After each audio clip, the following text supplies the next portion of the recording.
नमस्कार, मैं परशुराम ढाका, पीआरडी मरुद्रा, राजस्थान। आज मैं राजस्थान री धरती ओसिया में आवड़ो, जो सच्चाई माता की भूमि है और तपोस्थली भूमि है।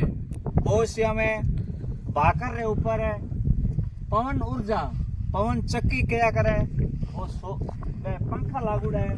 आपने पूरा पंखा रो एक वीडियो बताऊंगा। ठंड में धुंध बहुत ज्यादा है और ये पवन ऊर्जा हर घर में मतलब ऊर्जा देने वाले और हवा से ऊर्जा पैदा करता है। तो आपने बता रहे, हम पूरा वीडियो बताएंगे। जैसे पवन चक्की कहा जाता है और हवा से ये पंखे मतलब चलते हैं और हर घर में ये अपन को ऊर्जा देने वाले हैं। ओसिया के भाखरा के ऊपर कम 20-25 पंखे हैं, जिसको बोला जाता है पवन ऊर्जा। ऊर्जा का स्रोत है। मानव जाति के लिए ऊर्जा बहुत महत्वपूर्ण है और ये एक पवन मतलब हवा से ऊर्जा देने वाले कंपनी ने ये पंखे लगाए हैं। ठंड बहुत है और धुंध में पंखे हो सकता है कम दिखाई देवे। हवा से बहुत ही बड़े बड़े पंखे देखो, मतलब ये ओसिया भाकर का खूब नजारा।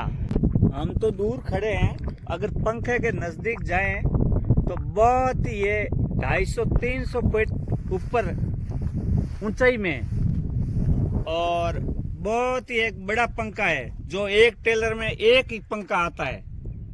जहां से ये लोडिंग होता है उस ट्रक में, बड़े ट्रक में एक ही पंखा आता है। देखो ये पंखे का नजारा, मतलब 20-25 पंखे इधर भाकर पे लगे हुए हैं ओसिया क्षेत्र के, जो सच्चाई माता की भूमि है। इस भूमि में प्राचीन धरोहर के इस भाकर में पंखों का नजारा आप देख रहे हो, जो पवन ऊर्जा के नाम से जाना जाता है। जैसे पवन चक्की भी कहते हैं, हवा से ऊर्जा देने वाले ये पंखा आप देखो नजारा, मतलब इसकी ये त्रिकोणीय ताड़ी है, बहुत ही मोटी ताड़ी है। अगर नजदीक जाए तो बहुत ही बड़ा, हम काफी दूर है। ये आप खूबसूरत नजारा देख रहे हो ओसिया की धरती का। पवन ऊर्जा मतलब हवा के रूप में ऊर्जा देने वाले ये पंखे हैं। हवा से ऊर्जा मानव संसाधन के सरकार ने मुहिम छेड़ी है, पवन ऊर्जा। ये देखो बहुत बड़े पंखे हैं। अभी तो हम काफी दूर हैं, नजदीक से देखा जाए तो मतलब अनगिनत बहुत बड़े पंखे हैं। जब हवा रुकती है तो ये ताड़ियां चलनी बंद हो जाती है और हवा थोड़ी बहुत तेज होती है तो ये घूमने लग जाते हैं। मतलब हवा के हिसाब से ये चलते हैं, इसलिए इसे पवन चक्की, पवन ऊर्जा कहते हैं। ये देखो बहुत ही बड़े पंखे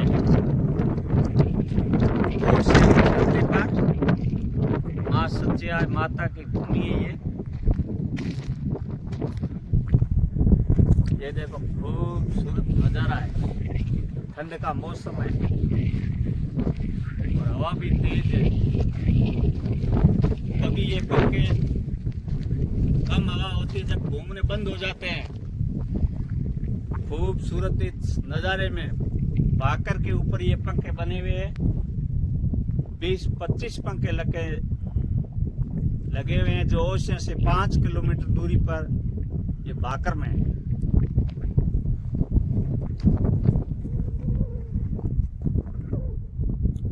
ठंड की टाइम में धुंध बहुत है, दूरी से साफ कम दिखाई देंगे होंगे।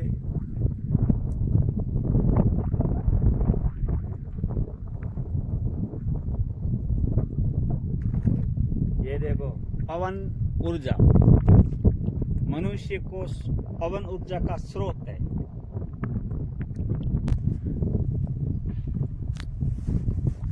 भारत सरकार ने ये एक स्कीम सोची है कि पवन ऊर्जा से, मतलब पवन ऊर्जा से ऊर्जा इकट्ठी करके कहीं इस जगह भेजी जाती है जहाँ बिजली कम खर्च होती है, कहीं भी इकट्ठी करके महानगरों में भेजी जाती है। जहाँ बिजली कम है वहाँ मतलब इसकी पवन की ऊर्जा इकट्ठी करके बाहर भेजी जाती है, जिससे आम किसानों के भी काम आती है और ये इसकी सप्लाई होती है पवन ऊर्जा के नाम से। मतलब हर जगह नहीं मिलती है इस पंखों के लगाने की। बड़े बड़े भाखरों में ये पंखे लगाए जाते हैं और फिर उसकी ऊर्जा एकत्रित करके महानगरों में बाहर भेजी जाती है, जहां बिजली की आपूर्ति को ये पूरी करती है। और बिजली के इस पवन ऊर्जा के आपूर्ति पूरी होती है तो बिजली में खर्च कम आता है, बिजली पूरी मिलती है और कोयले के खर्चे भी बिजली के कम आते हैं, क्योंकि कुछ ज़्यादातर हिस्सा इस पवन ऊर्जा का उस बिजली में कन्वर्ट किया जाता है, तो ऊर्जा बिजली के रूप में भी कन्वर्ट की जाती है। तो इस पवन ऊर्जा का एक बहुत बड़ा एक स्रोत है इंडिया के अंदर। देखिए खूबसूरत नज़ारा है, ये पंखा घूम रहा है, देखो आप, बहुत ही बड़ा पंखा है। आवाज आ रही होगी इसकी, आप सुनिए। जहाँ बिजली की जरूरत को पूरा करने में ये बहुत ही मदद करता है। ये पंखा ऊर्जा, पवन ऊर्जा, बिजली की खपत को ये कम करता है। आजकल बिजली बहुत कम आती है, तो इसे किसानों को ये पवन ऊर्जा के रूप में काम आता है। और ये देखो आप पंखे की, ये जो हर मनुष्य के मतलब खपत को, बिजली को पूर्ति करता है ये पंखा। आज मैं ओशिया की इस धरती में आया हूँ और पंखे, आपने पवन ऊर्जा के पंखे के बारे में आपने वीडियो बनाया और आपको बताया। आगे शेयर कर जो, सब्सक्राइब कर जो और लाइक कर जो। PRD मरुद्रा, राजस्थान। धन्यवाद।